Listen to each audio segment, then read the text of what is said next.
São Paulo, que é Rafael Nogueira, e essa década, na verdade, é maravilhosa, porque foi a década que eu nasci, então terá coisas boas. Exatamente o ano que eu nasci teve uma coisa muito boa, então saberão. Já roubou a minha frase, gente. Desculpa, mas eu não... avisei no grupo, vou falar disso. Mas, eu ainda perguntei ontem se vocês iam falar de curiosidade, e eu falei, você está roubando a minha frase. Mas eu nasci primeiro, então eu mereço. Eu sou mais velho. Também conhecido como a mais velha. Tudo bem, idosa. Tá tudo bem, a gente releva. De São Paulo, aqui é a Letícia Sagese. E hoje, na década de 80, a gente pode liberar o lado Jellicle? Que maravilhosa. Eu vou manter esse lado escondido. Amigo, o lado Jellicle é muito alegre, é muito feliz. É a hora que a gente pode se liberar e mostrar o nosso lado felino. Exatamente. Eu concordo com a Letícia. Pela primeira vez tô concordando com a Letícia 100%. Nossa, acontece, né? De vez em quando acontece dessa. Demorou o quê? 30 anos, 40 anos pra concordar, né? Sim. São Paulo, que é Felipe Toches, e assim como roubaram a minha frase, mas eu também ia comentar que finalmente Baby Phil vai nascer no melhor ano da década, aparentemente. Que lindo! Opinião. Eu fui abençoado pelos deuses só na da próxima década. Agora eu tô me sentindo muito novinha. Muito novinha, tipo com os tiozão aqui. Agora, o Rafa tá te zoando da sua idade há 40 anos. Sim. É que aqui tem, tipo assim, tem o mais velho do Musicalcast e tem a mais nova, né, junto. Por isso. Então... pode crer. Tem mais de uma década aí que separa a gente. Então, é isso. Quando eu nasci, Rafael já tava lá, vivendo lá vida louca. Sim, nossa, eu tô fazendo altas coisas já. Mas enfim, seja bem-vindo ao Musicalcast, o primeiro podcast sobre teatro musical do Brasil, pra você que quer informação além da superfície. E hoje a gente tá retomando o nosso desafio do Casting Recording. Pra quem não sabe o que é o desafio, já vou falar. Antes de eu entrar no lance do desafio, lembrando do nosso Catarse, se vocês ainda não conhecem, dá uma entrada lá no site catarse.me/musicalcast, que o Catarse lá a gente criou um sistema de assinatura para vocês contribuírem com o nosso trabalho. Ou seja, vocês vão estar apoiando aí criadores de conteúdo na internet, e lá tem várias... Eu sempre esqueço essa palavra, porque eu sempre esqueço essa palavra. Tem várias... vários prêmios, recompensas. Recompensas, eu sempre esqueço a palavra recompensas. Lá tem várias recompensas, de acordo com o valor que você decidir fazer assinatura. Então, dá uma olhadinha lá no nosso projeto lá, tá bem legal. A gente já tem, eu acho que 20 pessoas apoiando o nosso Musicalcast, nosso podcast. Então a gente quer agradecer a todo mundo, mas em específico a gente quer agradecer o Gabriel Fanaia, o Gabriel Sotero, o Guilherme Ferreira, a Jennifer Coutinho, a Verônica Oliveira, o Marco Tiné e a Maria Valéria Fagá. Então obrigado, gente, pelo apoio. É sempre muito importante apoiar criadores de conteúdo, porque a gente nunca recebeu um centavo. A gente sempre a gente teve que tirar do nosso bolso todo esse tempo, desde os 5 anos de Musicalcast. É a primeira vez que a gente tá tirando uns troquinhos aí, mas a gente tá usando esse dinheiro pra melhorar o equipamento. A gente já comprou o microfone pro Glauco, Felipe. Agora eu já falei pra Letícia onde que a gente vai comprar um pra ela. Todo mundo com... Tô muito felizinha, gente. Obrigada. Me ajudem a ter meu microfone profissional aqui também, por favor. Tá todo mundo com um som bom, então não vai dar pra reclamar, né? Depois, então, um som profissional. Mas é isso, gente. Então dá uma conferida lá no nosso Catarse. Então, voltando ao nosso desafio do Casting Recording. Pra quem cai de paraquedas aqui e não tem nem ideia do que é que assim, eu decidi...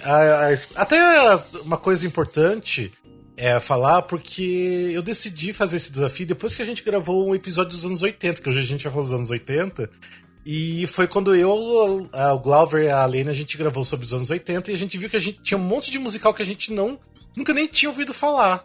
E daí eu falei, gente, a gente tem que correr atrás, sabe, desses musicais que ganharam principalmente Tony Awards, né? Eu falei, beleza, vou começar a escutar todos os vencedores de Tony Awards. Daí eu pensei, por que não escutar os indicados a melhor, né, musical? Mas aí eu quis escutar todos, até os outros que foram indicados em outras categorias eu estou escutando, menos a Letícia e o Felipe, que estão escutando só o dos indicados a melhor musical, né, que foi o combinado.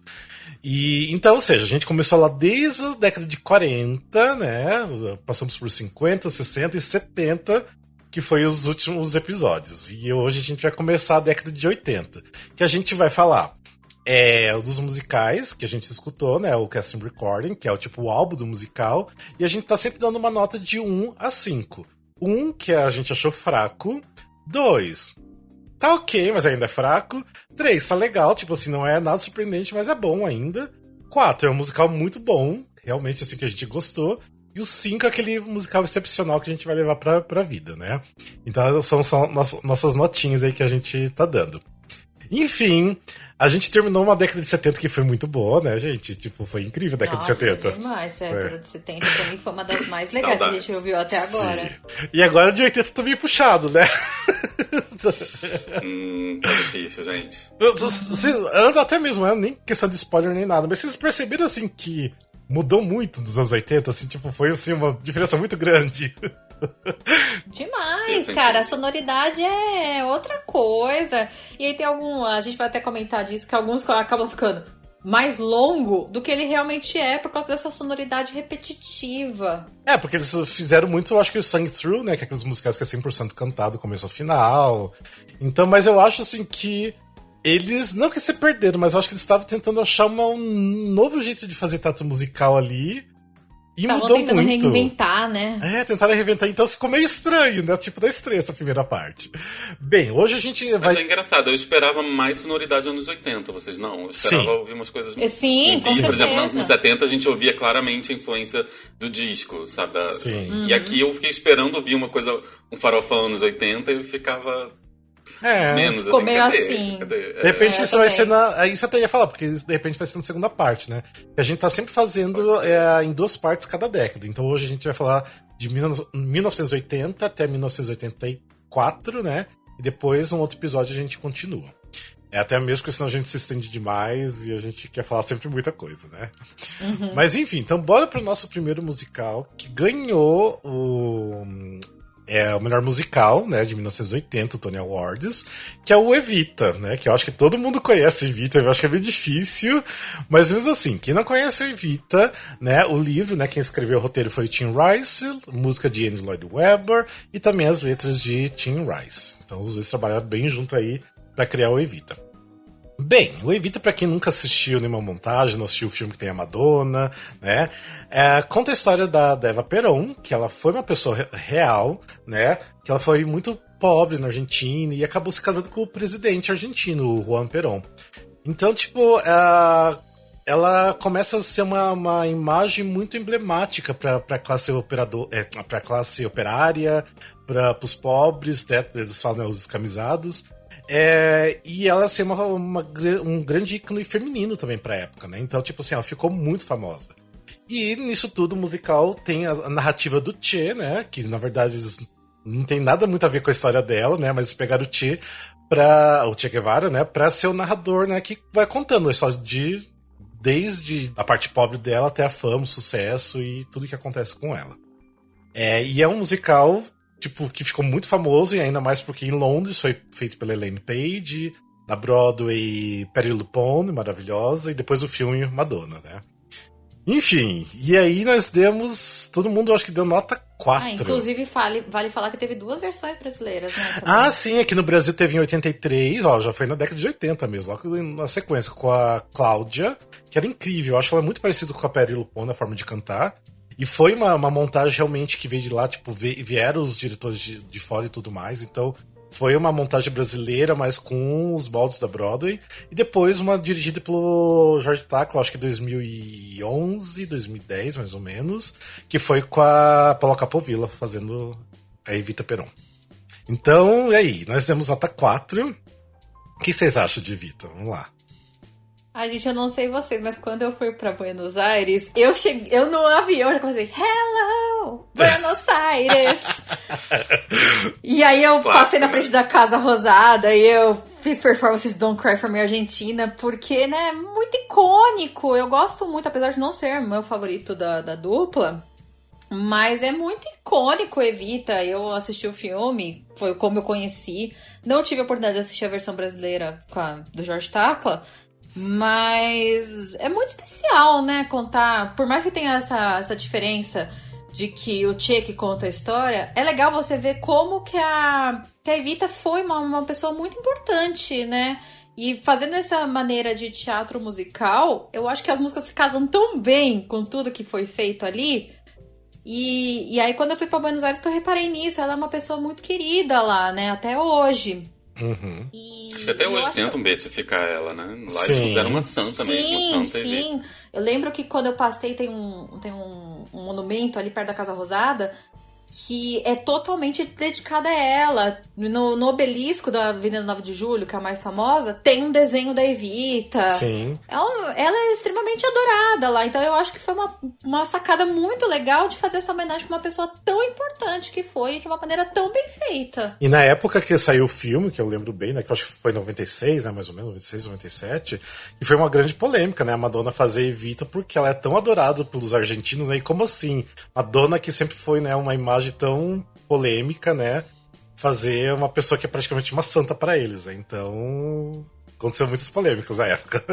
Mas foi como o musical basicamente ficou conhecido, principalmente aqui no Brasil, né, que todo mundo passou a conhecer, porque imagina, a Madonna fazer um filme desse. E Antônio Bandeiras também no filme, né, que era maravilhoso. Sim. Então, eu vou polemizar um pouco com Evita, gente. Esse é o meu favorito do Andrew Lloyd Webber, do Tim Rice. Eu amo essa trilha, deve ser a trilha que eu mais ouço, uma das que eu mais ouço de teatro musical. Eu amo muito, mas eu amo a versão da Madonna. Eu não gosto da versão da Patti LuPone. Eu acho que, assim, é 3 oitavas acima. Acho que golfinhos, na verdade, conseguem ouvir na plenitude essa trilha, porque eu acho que quase dói o ouvido de tão alto. Eu não entendo por que eles fizeram num range, assim, que parece que é quase impossível de uma pessoa humana cantar.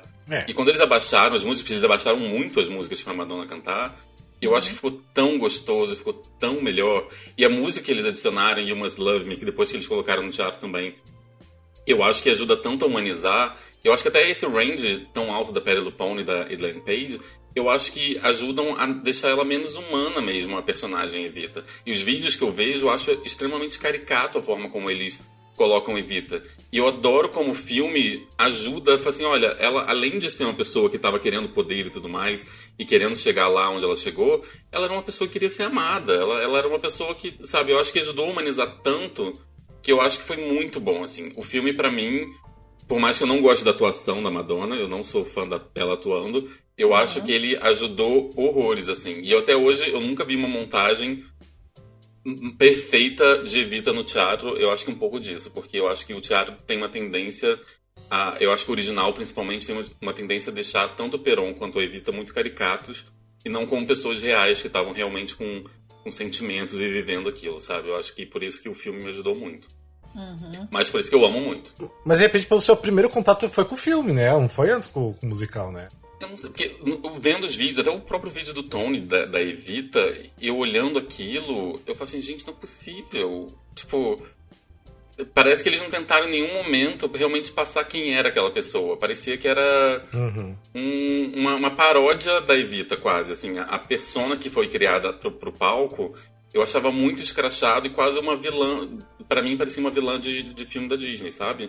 Parecia que ela dá uma risada maléfica em algum momento, de tão manipuladora que ela era pra conseguir o poder e acabou chegando onde chegou. Eu acho que é por isso que o filme e You Must Love Me, que é uma música maravilhosa, ajudam você a entender que ela é muito mais do que simplesmente uma pessoa que estava querendo poder. Sabe? Que ela era uma pessoa humana, uma pessoa que estava realmente querendo ser amada, que ela tinha todos os problemas de onde ela veio. Gente, se ela, não me engano, ela veio para Buenos Aires com, tipo, 14 anos. Era uma coisa assim, gente, era uma pedofilia no nível hard. Você imagina você, menor de idade, vindo com um cantor que te chega aqui e te abandona, e você é obrigada, aparentemente pelo filme e pela peça, a se prostituir para conseguir viver e chegar onde chegou, sabe? Eu acho que o filme consegue dar complexidade que no palco, eu vi a montagem com o Rick Martin, com a Helena Rogers, e eu vi a da Paula Capovilla, prefiro até a da Paula Capovilla, e eu acho que, tipo assim, o palco nunca conseguiu passar a dimensão da personagem que o filme conseguiu. Se o filme tivesse uma atriz realmente boa, eu acho que teria sido realmente muito melhor. Mas, ao mesmo tempo, eu amo o que a Madonna fez, porque a Madonna ajudou, tipo, a descer sei lá, conseguiu descer o tom das músicas pra eu conseguir gostar muito mais das músicas. E eu amo essa trilha, eu ouço a do filme, tipo, o tempo todo. Eu amo mesmo. Ela só ganhou 4 porque não é trilha do filme. A trilha do filme eu daria 5. Eu já também tenho uma outra opinião polêmica sobre o Evita. Mesmo eu ter dado 4, porque pra mim o musical, não gosto do musical. Tipo, eu acho o musical, assim, não sei, eu acho que a maneira que é contado não rende pra mim, sabe? Tipo, O filme, pra mim, não é interessante, eu nunca gostei do filme. E o musical de palco só assisti aqui com a Paula Capovilla. Lembro de não ter gostado, não por causa dos atores, mas não gostar da montagem do musical em si mesmo. Mas pra mim é um álbum muito bom de se escutar. Tipo assim, as músicas são muito boas. Então, tipo assim, é um álbum assim que até às vezes eu coloco pra escutar o da Peri Lupone, que eu prefiro mais. Eu acho que o filme funciona até melhor do que ele no palco, até. Por mais que eu não goste do filme, eu acho que ele funciona bem melhor. Porque eu acho que não é um musical assim pra... Não sei, ele funciona no palco porque ele fez sucesso, né? Tipo, tá aí, 300 mil montagens ao redor do mundo, né? Então, funciona. Mas pra mim não é o tipo de peça que eu, sei lá, gosto de ver, então... Mas é um 4 bem dado, daria até quase um 5 aí, então é bom, é muito bom, Evita. Bora pro próximo, então? Próximo é A Day in Hollywood, A Night in the Ukraine. Ele estreou em 79. O libreto é do Dick Vonsberg. A música do Frank Lazarus com o Jerry Herman, que a gente já falou dele aqui várias vezes, com Hello Dolly, Mamie e afins. O libreto é do Dick Von Vosberg, com o Jerry Herman também. E ele é legal porque eles são dois atos completamente distintos. Tudo ali não é legal. Não é legal. Tava lá, mas legal. Assim, vamos reformular a frase. O conceito é interessante. Conceito. Então, assim, o primeiro ato é toda a equipe do Grauman's Chinese Theatre, que eles contam histórias de como surgiu, tal. Aí tem as fofoquinhas de bastidor, e eles dão vários avisos pro público, tal. Vão contar tudo o que aconteceu, o conceito da história, de tudo que surgiu. O segundo ato é a história propriamente dita, que é quando o público entra literalmente na peça, e acompanha uma comédia dos irmãos Marx, que aí tem solo de piano, um enredo de amor extremamente forçado e muito grito. São tipo assim, cada ato é basicamente um musical diferente, né? Tipo, são, né? E eu não sei, eu dei nota 1, Letícia também deu nota 1 e Felipe deu nota 2. Puxado, olha, né? Puxado, hein? Porque é isso que eu falei, o conceito dele eu achei interessante, de ser... Tipo, mostrar o bastidor primeiro pra depois ter a peça. Eu falei, putz, deve ser muito legal. Chegou na terceira música, eu já não tava aguentando mais. Eu não sei o que aconteceu aqui. Qual que foi o que a gente não sacou, porque a galera na época gostou, pelo que eu vi, as reviews e tudo mais. Vocês chegaram a ver a apresentação do Tony Awards? Vi um pedacinho. Não, é horrível. É horrível. Não vale. Eu nem consegui terminar de ver tudo. Não sei se vocês lembram uma cena no áudio só de sapateado que é longuíssima e ruim. Nossa. É aquela cena. É um sapateado meio que eles fazem... Eu não sei, não consigo entender até hoje aquela cena de sapateado. É meio que uma sátira, alguma coisa, porque no Tony Awards a galera, tipo, tá assistindo e se matando de dar risada. Não sei, não consigo entender, realmente. Eu acho que falta alguma coisa, algum conhecimento pra gente achar graça, porque começou, quando eu vi que era um musical de comédia, eu falei, pô, legal, a gente já viu tanto musical de comédia que a gente acaba dando risada, tal, não sei o quê. Eu falei, gente, eu não consegui dar uma risada. Eu achei extremamente longo, extremamente chato. Eu acho que ele só não ganhou 2 pra mim porque existe o Kismet. Tipo assim, é Kismet? Não, ok. É um pouquinho melhor que o Kismet, também ganhou 2. Mas assim, eu senti muita preguiça. Foi aqueles que você... Assim, você quer abandonar no meio, mas você tá no meio de um desafio, então você não abandona. E pareceu meio amador até. É realmente ruim, assim. É isso que eu não entendi. Parece muito amador, porque primeiro, assim, eu acho que a maior parte das músicas são no piano, né? Ou todas, não lembro agora. Então é uma coisa meio off-Broadway, mas não é off-Broadway, é uma coisa até meio grandiosa e... Gente, é muito ruim. Não tipo... funciona, gente. Alguma coisa ali não encaixa e não dá. E a ideia, por mais que seja interessante, não é. Tipo, não é boa. Então... E, enfim, tem alguma coisa que a gente não consegue compreender ali, mas, assim, não escutem a trilha, porque realmente ela é ruim, mas se vocês quiserem, procurem a apresentação do Tony Awards, vocês vão entender do que a gente tá falando, vocês vão ver que não é boa. E se você entender o que eles quiseram fazer com esse sapateado, todo mundo ficou rindo, conta pra mim, por favor, eu quero entender também. Tipo, eu queria entender o musical, porque pra mim, ouvindo, é horrível, tipo, é uma coisa assim que eu quero distância desse álbum, porque não dá. Tipo, prefiro escutar Kismet, sério. Prefiro escutar Kismet novo do que esse álbum, porque não. Nossa, eu achei pesado agora. Não, é porque Kismet tem atores que eu gosto. Tem o Howard Keel que eu gosto muito, então, tipo, pelo menos vale por ele. Eu sei que não tem nada pra mim que salve, sabe? Tipo, nenhum dos atores. Então, não. Não, então, enfim. Puxado. De 81, puxado. Mas bora então pro próximo musical? Vamos, o próximo musical se chama Barnum. A sinopse dele é basicamente não é o rei do show, tá? Então vocês fiquem com essa... Não esperem ouvir as músicas do filme O Rei do Show, mas é a história do Phineas Taylor Barnum, que ele é um cara que ele tinha um circo e teve toda a história de como ele começou essa atração de variedades, desde o museu, que antes era um museu, e depois ele conheceu a mulher dele e tudo mais. A história é parecida realmente com a do Rei do Show, só que as músicas, obviamente, não são. E o elenco americano tinha Glenn Close, eu achei isso extremamente interessante. Sim. Mas a gente preferiu muito mais ouvir a trilha, e realmente a trilha inglesa é muito melhor, que é com Michael Crawford, né? Nossa. E o book é do Mark Bramble, as músicas são do Cy Coleman e as letras são do Michael Stewart. Eu gostei bastante, eu não conhecia as músicas, eu achei ela muito upbeat. Nós temos nota 4, né? Assim, É 4, todo mundo deu nota 4. Acho que todo mundo deu 4. Eu achei as melodias muito gostosas, as vozes realmente do UK são melhores, apesar de eu gostar da Glenn Close e tudo mais, mas é um que deu vontade de ver montado, assim, deu vontade de procurar mais, assim. Então, esse é um que quem estiver fazendo o desafio, eu recomendo ouvir. Desde Day in the Life. E ano que vem vai ter montado aqui no Brasil, né? É isso que eu ia falar, vai ter montagem aqui no Brasil ano que vem.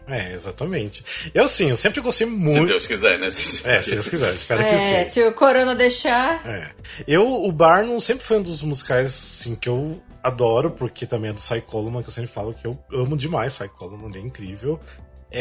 Tudo que o Phil disse, realmente são muito boas. Eu falei pra vocês escutarem a versão de Londres, porque eu acho a sonoridade dele muito mais interessante do que da Broadway. Da Broadway, pra mim, soa tipo mofo, igual a gente já comentou, né, em outras gravações. Parece aquela coisa muito datada, muito ruim de se escutar. Então, pelo menos a versão de Londres, não sei porquê, é melhor os arranjos, tudo muito melhor, apesar de ter o Michael Crawford, que eu, detesto. Não suporto aguentar aquela voz dele lá. Ainda mais quando ele era mais novo, a voz dele era horrível. Não sei o que viam tanto nele. E assim, é um musical gostoso de se escutar. É uma delicinha. É muito bom. Eu recomendo Barnum. Realmente sim, siga a dica do Rafa. Assim, quando eu ouvi a primeira vez, eu ouvi a americana, eu dei nota 3. E aí o Rafa, no nosso grupinho, ele falou, gente, vamos ouvir também a britânica. A gente tava assim, vamos ouvir as duas. A gente ouviu, e aí depois eu ouvi a britânica e eu mudei pra 4. Porque realmente melhorou. Então, assim, quem estiver aqui ouvindo, sigam o Rafa. A gente tá com as dicas boas aqui.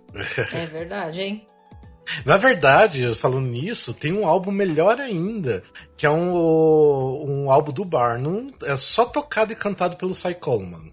Ele regravou no estilo de jazz. Pra mim, assim, um álbum assim, que geralmente eu coloco pra dormir. Não que ele seja ruim, eu coloco pra dormir. É porque me acalma, é gostosinho. Tem uma das músicas nesse álbum que ele não colocou no musical, né? Que não entrou, que ele deletou. Que é lindíssima, lindíssima, lindíssima, lindíssima. Então, é só procurar lá Cy Coleman, The Trio, alguma coisa. É uma capa branca.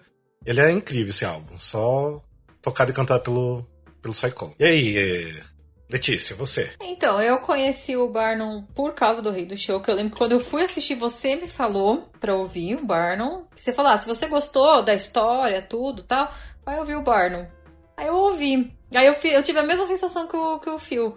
Que eu falei, gente, por mais que tenha Glenn Close, não tá legal. Não tá legal. Aí aí agora eu vindo pro desafio, que eu falei, gente, eu acostumei com o Michael Crawford por causa da gravação original do Fantasma da Ópera, né? Mas pelo menos no Fantasma da Ópera a voz dele tá boa, não sei o que aconteceu, tá boa ali.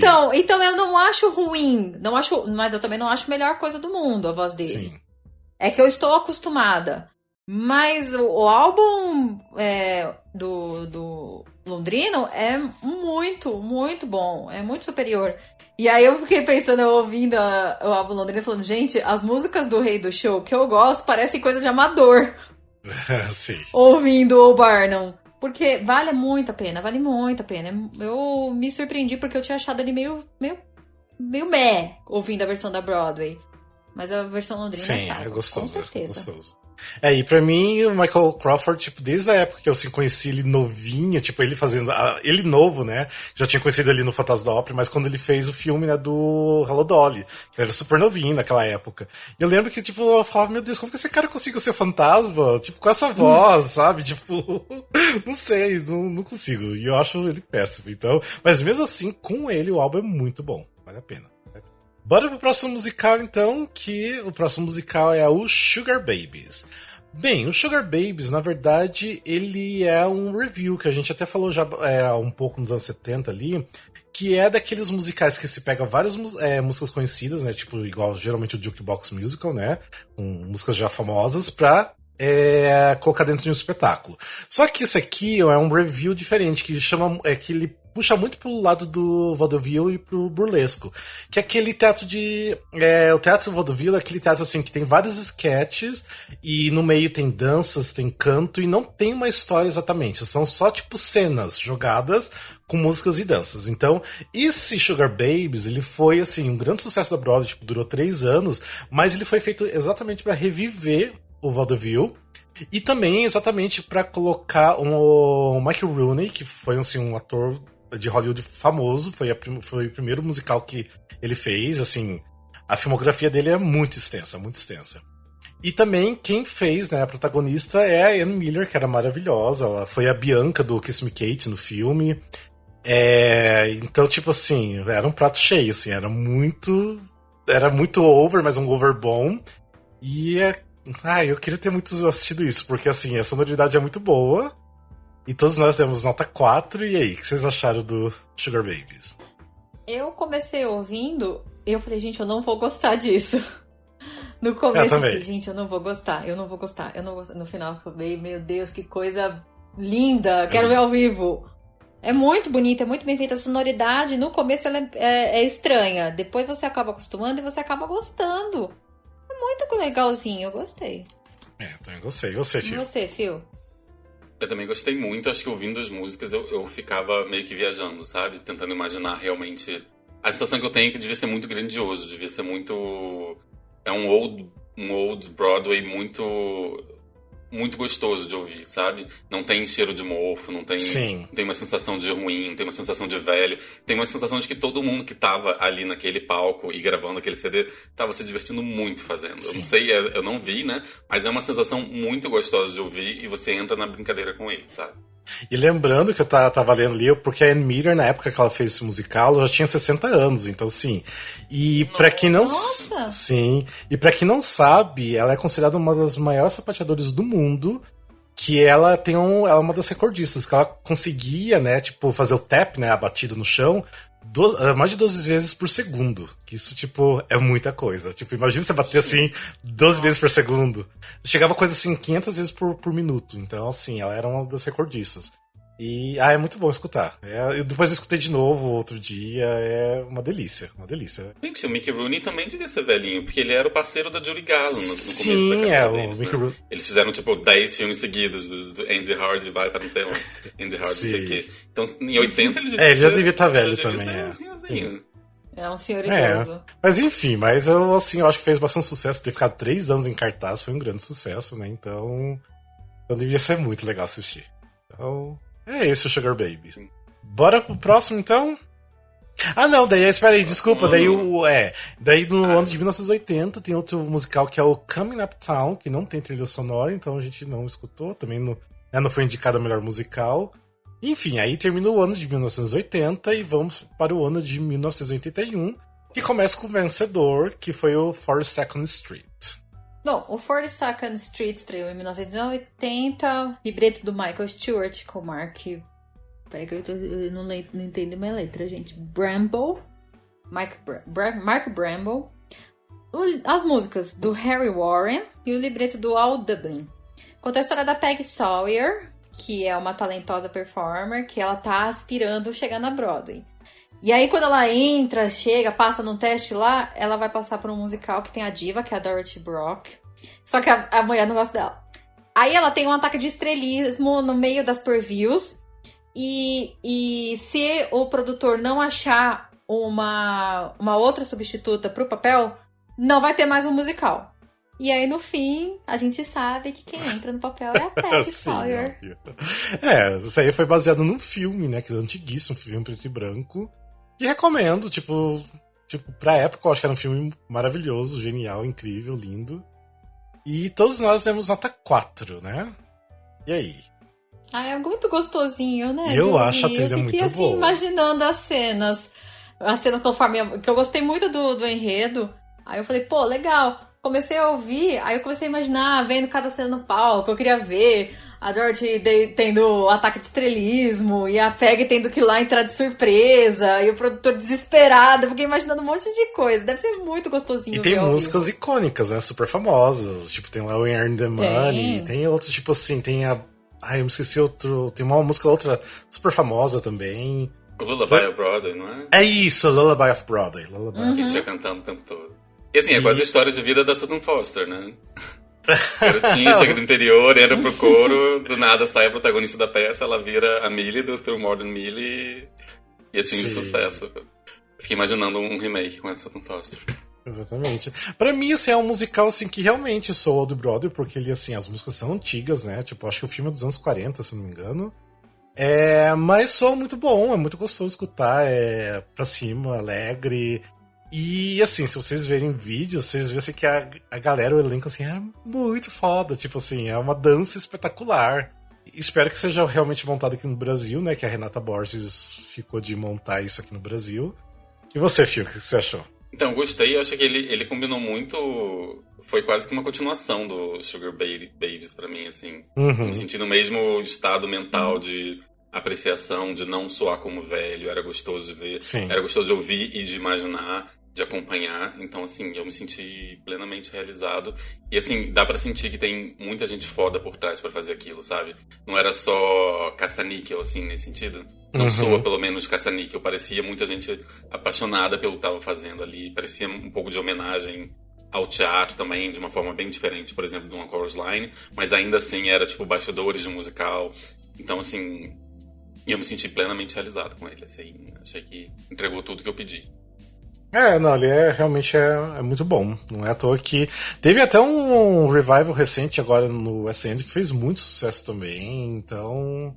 É realmente um musical muito, muito bom. Deve ser lindíssimo de escutar, porque... De escutar não, de assistir, porque de escutar já é bom, né? Então, imagino com todas as danças, com tudo acontecendo, deve ser muito legal. Enfim, vamos então para o próximo que foi indicado o melhor musical, que é o Sophisticated Ladies. Sim, Sophisticated Ladies é um musical que é um musical de revista, não tem muita história amarrando as músicas. É um musical de revista com músicas do Duke Ellington. E basicamente, assim, ele é maravilhoso de ouvir, porque as músicas são muito boas. A gente não tem a trilha inteira, né? A gente só achou algumas músicas. E as que eu via eram, assim, de levantar e dançar junto. Era uma empolgação num nível, tipo, It Don't Mean a Thing if It Ain't Got That Swing. É, tipo, é muito gostoso, gente. É muito bom de ouvir. E tem umas músicas que são... Os vocais, pelo menos, que eu vi, estavam maravilhosos, assim. Eu queria muito conseguir ouvir ele inteiro. Mas, de novo, né, como eu já falei algumas vezes, pro desafio, às vezes eu fico um pouco de preguiça de musical de revista, porque eu sinto falta de amarrar as coisas melhor. Tipo, eu não tenho nem muito o que falar, tipo assim, são boas gravações das músicas, né? Sim, sim.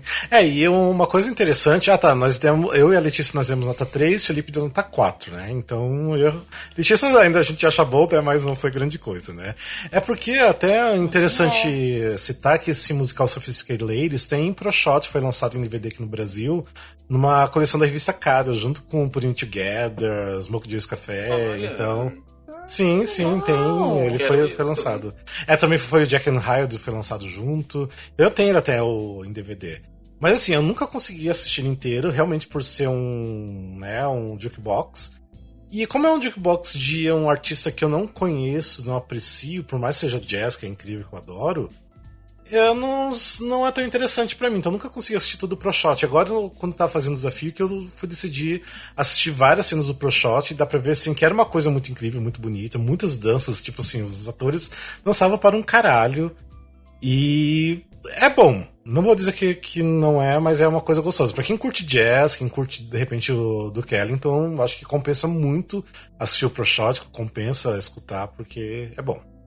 E você, Letícia, alguma coisa pra falar ou é isso? Pra mim eu concordo com o que você falou. Eu achei ok. Nada muito além disso. Tipo assim, não é ruim, mas não é, tipo, incrível, né? Não, é uma coisa assim que se de repente houvesse um revival, uma montagem aqui no Brasil, não é aquele que eu ia ficar, meu Deus, eu preciso muito ver. Eu ia falar, se surge a oportunidade, eu acho assim que nessa época eles estavam eu falei até pra vocês, eles estavam muito redescobrindo essa coisa meio que old Broadway e muito do jazz, né? Porque tinha muita coisa com jazz, blues e coisas assim meio old Broadway. Então eles estavam tentando resgatar isso e se achar onde estava Broadway naquele momento. Então esse musical tava meio que fazendo parte disso tudo, né? Então é isso. Bora pro próximo musical, que é o Teen Types. Bem, o Teen Types também não tem, tipo, de quem é as músicas nada, porque ele também é um outro jukebox musical. Então, ó, veja aí que já começou a ter vários, né? Outro teatro de revista. Só que aí é um jukebox com músicas que eram famosas entre 1890 e 1917, ou seja, bem antigo. Tipo assim, era um musical super pequeno, com 5 atores só no palco. E assim, ele meio que tentava contar a história dos Estados Unidos daquela época ali, daquelas músicas, né? Que foi uma época que os imigrantes estavam chegando nos Estados Unidos, né? Quando aquela coisa da etnia, da cultura estadunidense, tava ganhando uma outra forma pela essa mistura, né? De várias culturas. E também, tipo assim, durante esse musical, os atores faziam vários personagens, né? Que eles interpretavam, assim, tipo, personalidades da época, políticos, tinha até Thomas Edison, tinha Henry Ford, então tipo assim, tinha várias assim, personalidades da época. E todos, nós demos nota 2, né? Então, assim, eu acho que ele fez até, quer dizer, não fez um sucesso na Broadway, na verdade, ele fez assim, teve pouquíssimas apresentações. Mas, assim, as críticas elogiaram muito o musical. Eu acho que, assim, pelo menos pra mim, a nota 2, é porque a gente não consegue compreender, por a gente não ser, né, de lá, a gente não compreender aquela época. Então fica meio vago, né? Tipo, então não é uma coisa para nós. Mas eu acho que pros americanos deve fazer muito sentido e deve ser realmente muito bom. Não sei o que vocês sentiram em relação a isso. Mas eu acho que, além disso, o CD é ruim. O CD é difícil de ouvir. E assim, eu ouvindo, sabe o que eu imaginava? Eu imaginava aquelas produções americanas de escola, que tipo, alguém fala de ação de graças, entra alguém vestido de peru de ação de graças, sabe?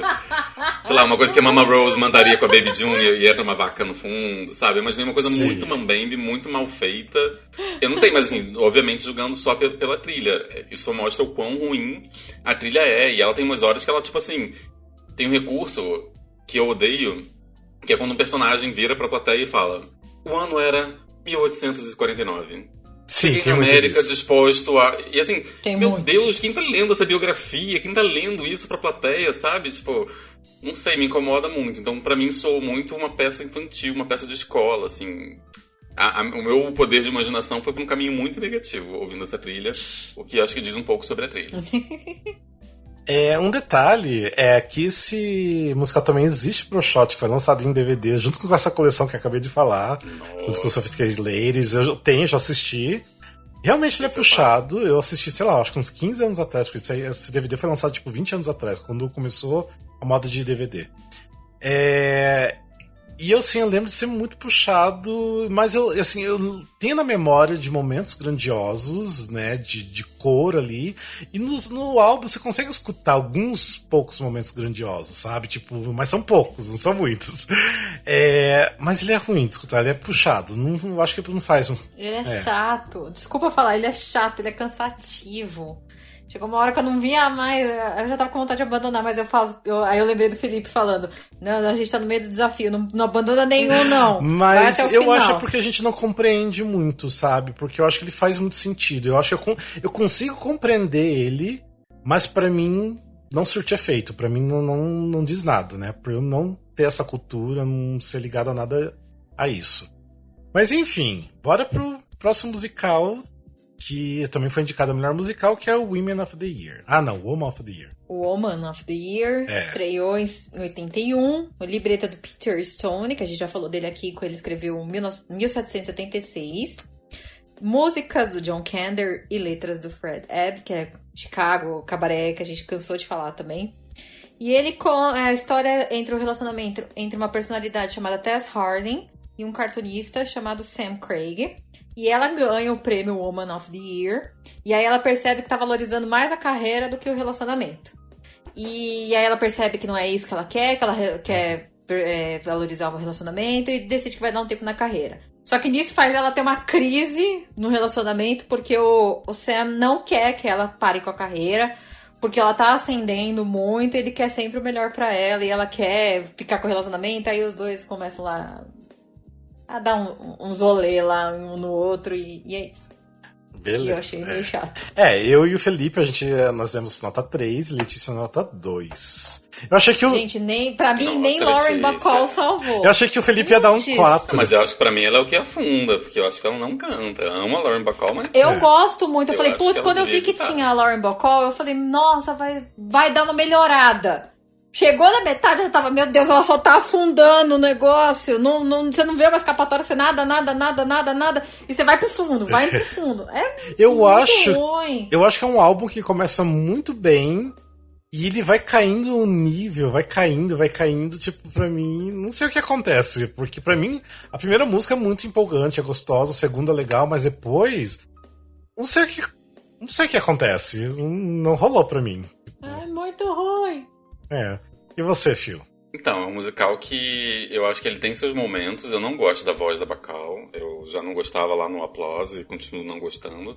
Não sei porque alguém achou que ela devia fazer musicais, porque ela é uma grande atriz, mas eu acho que definitivamente ela não precisava disso na carreira dela. Mas, assim, eu gostei da história. Eu acho que eu ficaria interessado, embora eu acho que seja um pouco problemática. Ela parece meio machista, né? Sim. Tipo, dela ser super bem cedida, ela ter que largar tudo. É baseado num filme mas, antigo, lendo, né? assim, É baseado num filme. Mas me deu vontade de ver, pelo menos, assim. Por isso que eu dei um 3, assim. Eu fiquei minimamente curioso. Tipo assim, não achei... Realmente, 3, igual a gente fala, não é ruim, né? Mas não achei nada incrível e mas eu só achei que caiu demais.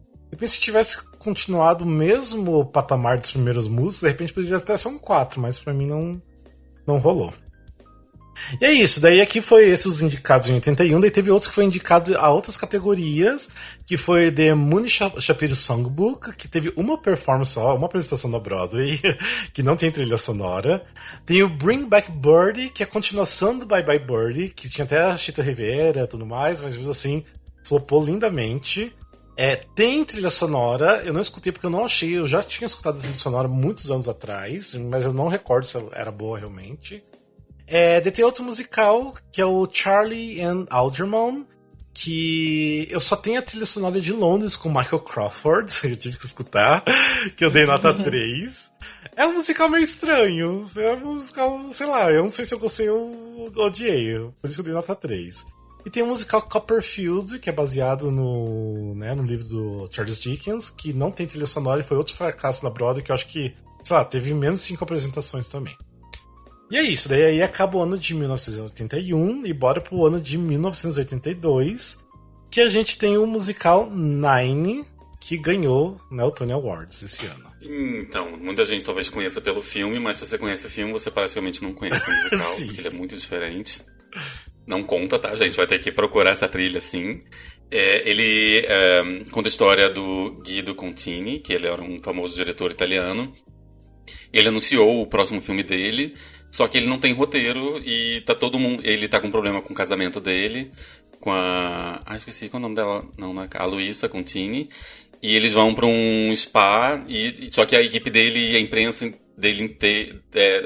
inteira seguem ele pra esse spa, e eles estão querendo saber sobre o próximo filme dele. Ele acabou de fazer uns flops, e a peça fala muito sobre o processo de criação, sobre a expectativa em cima dele ser esse genial, desse gênio, e sobre como todas as mulheres influenciaram a vida dele, desde a prostituta quando ele era criança, desde a mãe, a produtora, a mulher da imprensa, a amante, a mulher. Então tem essas várias mulheres, assim, e como foram influenciando a vida dele. E quem fez o Guido Contini foi o Raul Julia, também conhecido como o pai da família Adams. O Gomes.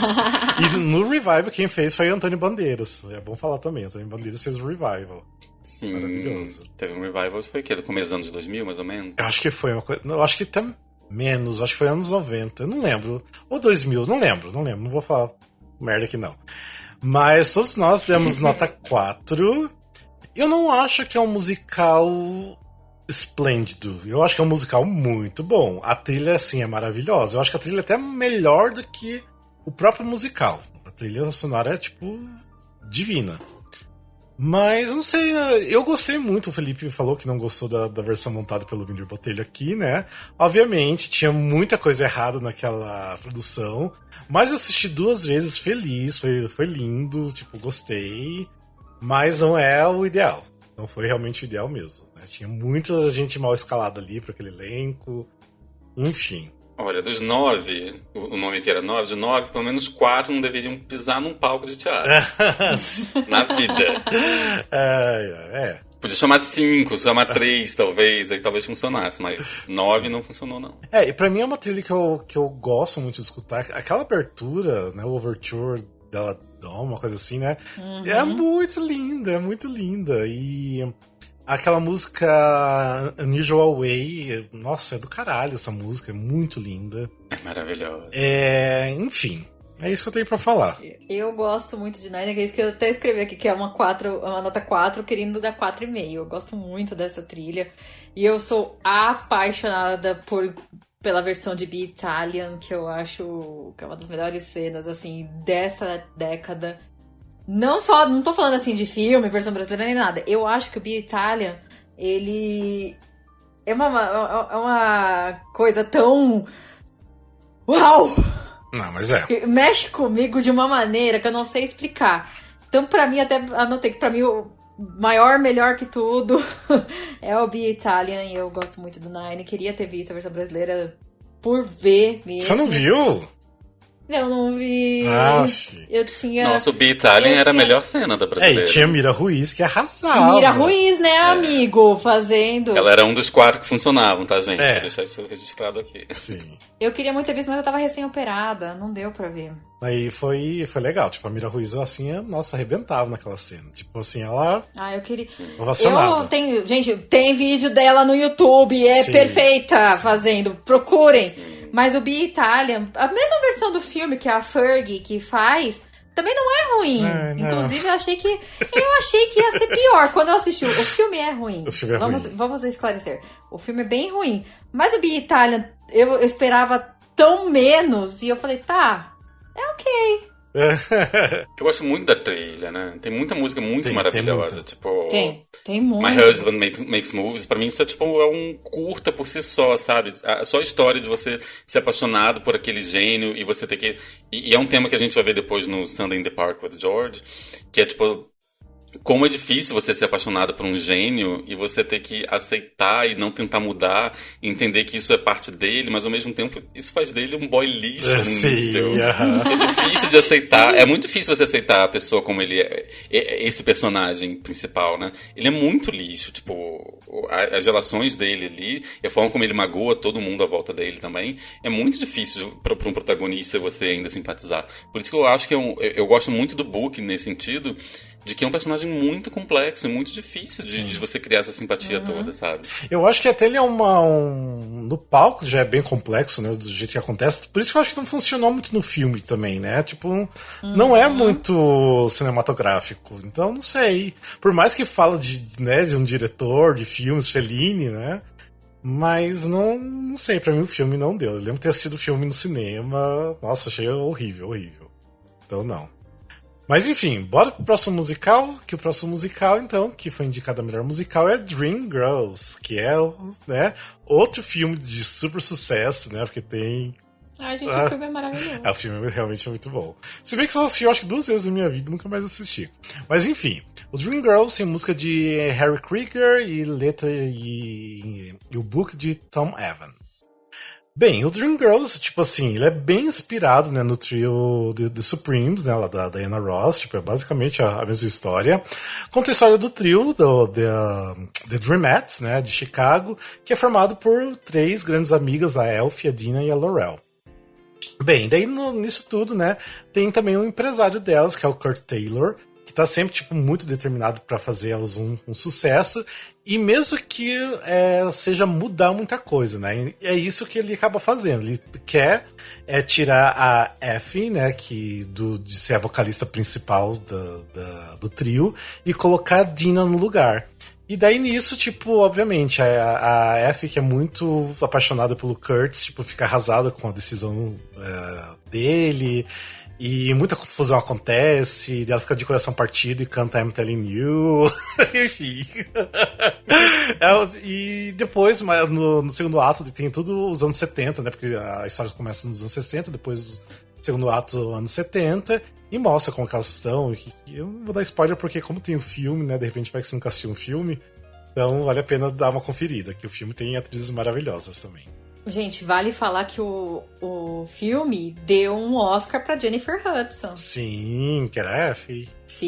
Que fazia a F. Vale a pena, gente. Sim. Então, ó só porque aí. cantou em I'm Telling You I'm Not Going. Ela ganhou o Oscar por essa música. Essa música. Tipo Anne Hathaway com Os Miseráveis. Sim. Tipo, cantou uma música e ganhou o Oscar. Exato. Mais ou menos isso. Bem, desse musical, eu e Felipe nós demos nota 4 e Letícia nota 5. Pelo jeito, a Letícia gosta muito, gente, né? Eu gosto muito de Dreamgirls. Agora, eu já conheci o filme, mas eu me apaixonei com a trilha, principalmente quando a minha geração descobriu no Glee. Sim. Porque no Glee teve performance de And I'm Telling You, teve It's All Over, teve mais uma. Acho que teve mais, Eu não vou lembrar agora qual é, mas as duas mais famosas são essas. Tanto que depois a Amber Riley foi fazer a F, né, em Londres, no último revival de Dreamgirls em Londres, ela fez a F, ganhou vários prêmios. Ela é maravilhosa. E Dreamgirls é uma coisa que eu sonho em ver ao vivo. Porque eu amo Dreamgirls, é um dos meus musicais favoritos. Eu acho ele muito bem feito, muito bem escrito, sintetiza toda uma história que mostra tudo desde o começo do grupo até um rompimento, tudo que acontece. E o elenco original dessa gravação é perfeito. Sim, é muito bom. Ai, gente, o final do primeiro ato com... Me deu um branco o nome da atriz. Faz a Jennifer... É Jennifer... Outra Jennifer, meu Deus, fugiu.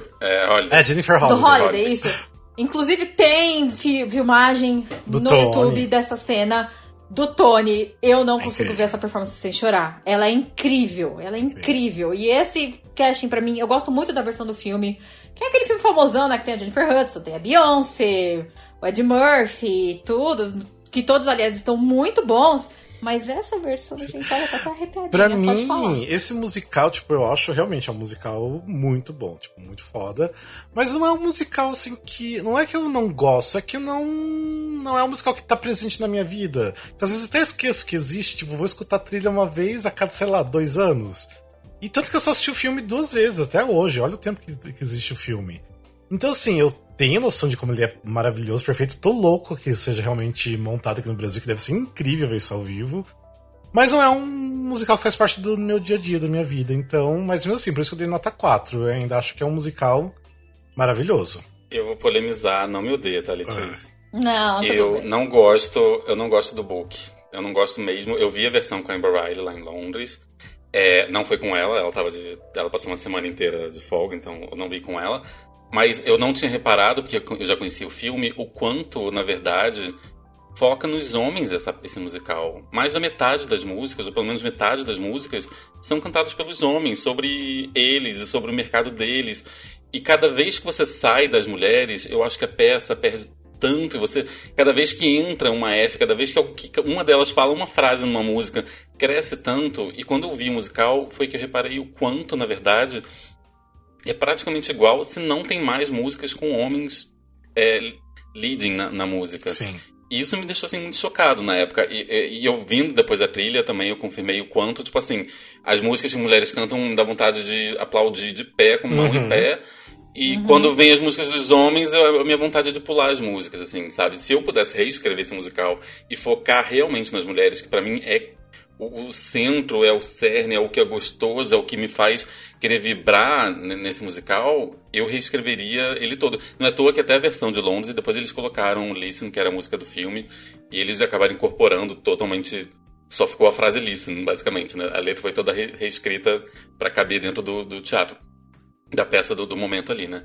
Mas, assim, eu realmente não amo o book, assim, sabe? Eu acho que eles dão tanto foco pros homens e, às vezes, a F, a sensação que eu tenho é que a função dela é entrar e cantar uma música e você preenche as lacunas ali de como a história dela desenvolveu, sabe? Sim. Enquanto poderia ser muito mais centrado em toda a jornada incrível que a personagem tem. Por isso que, assim, eu amo a trilha, eu canto as músicas das mulheres, praticamente eu amo todas elas, não gosto tanto das músicas dos homens, e eu acho que ele deixa muito, tipo assim, agora a gente vai falar dos homens, você imagina aí o que aconteceu com as mulheres nesse meio tempo, de como elas viveram, sabe? Nesse sentido, eu reestruturaria o book. Eu acho que assim, eu ia falar antes que eu sinto assim que o musical tem muito buraco pra mim. Eu acho que agora o Felipe falando isso, eu sinto que eu acho que o buraco são a parte dos homens mesmo, porque realmente tem momentos que as mulheres desaparecem, né? E tanto que assim, as músicas mais conhecidas são que o Drew canta, algumas delas cantam, né? E o restante fica muito neles. Então realmente nunca tinha pensado nisso. Então por isso que eu acho que eu sinto que tem esses buracos aí. Bom ponto que o Felipe colocou aí, porque eu nunca...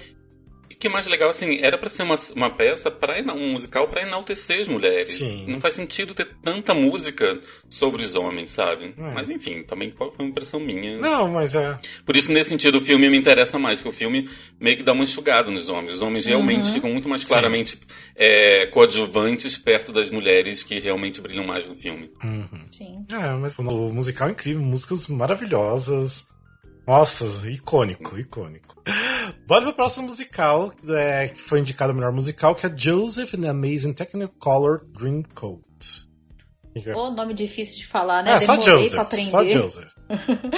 Joseph and the Amazing Technicolor Dreamcoat é baseado no livro de Gênesis, da Bíblia. Música do outro velhinho favorito da gente, que é o Andrew Lloyd Webber. Letras do Tim Rice. E é a história do livro de Gênesis, que é basicamente que o José... Né, que eu vou chamar de José, dá licença. Ele é abençoado com alguns sonhos vívidos que ele prevê o futuro. E aí literalmente acontece de tudo com ele. Ele vai preso, é vendido como escravo. Aí tem um faraó que parece o Elvis, que começa a se interessar pelos dons dele. E acontece de tudo. E no final das contas, nós demos nota 3, né? Pra trilha. Pra mim, o Joseph, assim, eu acho um pé no saco esse musical, sabe? Tipo... Tem músicas boas, mas assim, a temática não me atrai. Tipo, eu gosto de musicais bíblicos até. Eu amo, tipo, Godspell, né? Superstar, que nós demos nota 5. Mas pra mim isso aqui é tão cafona. Tipo, é um cafona ruim. E não sei, não consigo gostar de Joseph. Eu, assim, dei nota 3 porque eu sei que tem músicas boas. Mas, tipo, 80% das músicas. Mas, não é um musical que me atrai. Olha, eu gosto muito das coisas do Andrew Lloyd Webber, vocês estão carecas de saber. Mas o Joseph, olha, foi puxado eu ouvi a primeira vez, porque não foi essa a primeira vez que eu ouvi.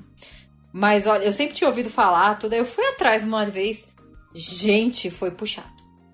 Foi puxado. Aí, graças a Deus, o nível, a pessoa vai evoluindo, né? Então aí a gente vai aprendendo a ouvir e vai descobrindo que tem coisas boas. Então eu concordo com você, tem coisas boas, mas a maioria eu acho bem ruinzinha, bem chatinha. Sim.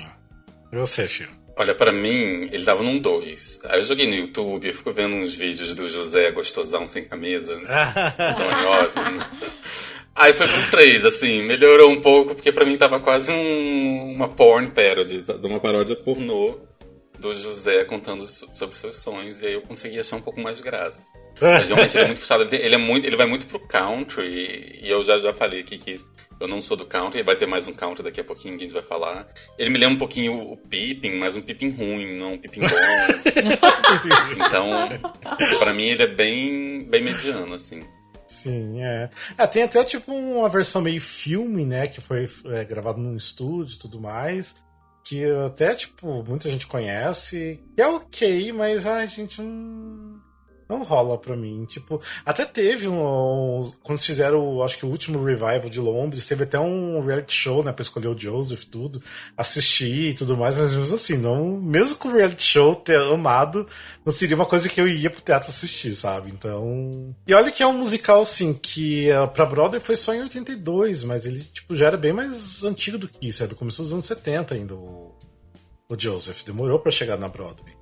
Mas e daí já chegou, acho que meio velho. Mas enfim, mas fez muito sucesso. Em Londres teve várias montagens, então, enfim, né? O povo gosta. Ele é muito montado em escola, né? Sim, muito. Em igreja também, né?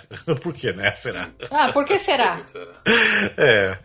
Enfim, vamos lá então pro próximo musical, que foi indicado melhor musical, que é o Pump Boys and the Dinettes. Pump Boys and the Dinettes conta a história de 4 homens que trabalham num posto de gasolina e 2 garçonetes que trabalham num diner local. E eles tocam os próprios instrumentos. E é isso. A minha nota é 3. E ele é de novo muito country. Eu não vejo uma história, não entendi muito. Pra mim parecia mais, sei lá, um show do Garth Brooks no teatro. E eu realmente não gostei. Nossa, olha que você deu assim, não é ruim, mas não é bom. É porque ele é ruim, mas não é bom. Tudo é muito flat. Só que é um flat do meio, assim, sabe? Não teve nenhuma música que se destacava, mas em nenhum momento eu falei assim, nossa, meu Deus, eu preciso parar essa música, sabe? Era uma que ficava ali no fundo. Não feria meus ouvidos, mas também em nenhum momento eu me empolguei com ele, assim. E não tem história, então não tinha muito o que fazer. Não é como se eu pudesse acompanhar alguma coisa, ou tentar entender. Então, assim, eu abstraía, não prestava atenção nas letras de tão flat que ficava. Não tem nenhum vocal que você fala, nossa, esse vocal foi maravilhoso. Ele é muito... Mas também ninguém desafinava, então era... eu já falei, né, que eu sou um American Country Boy aqui, né, tipo, gosto das músicas country americanas. Mas eu, assim, a primeira música que eu coloquei, quando eu dei o play, eu falei, caralho, tipo, como assim esse musical dos anos 80 parece tão de agora, sabe? Tipo, tão contemporâneo do momento. Daí foi pra segunda música, eu lembro que caiu bastante. Daí a terceira música foi ok, daí o restante não deu. Tipo, gente, é muito igual, o Felipe falou, muito flat, né? Tipo, muito raso também, tudo muito, tipo, naquele mesmo nível sempre.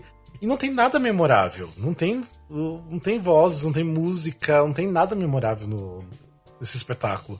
E realmente, lendo ali pela sinopse, tudo não deu pra entender. Tipo, pra mim era uma coisa meio que jogada ali pra...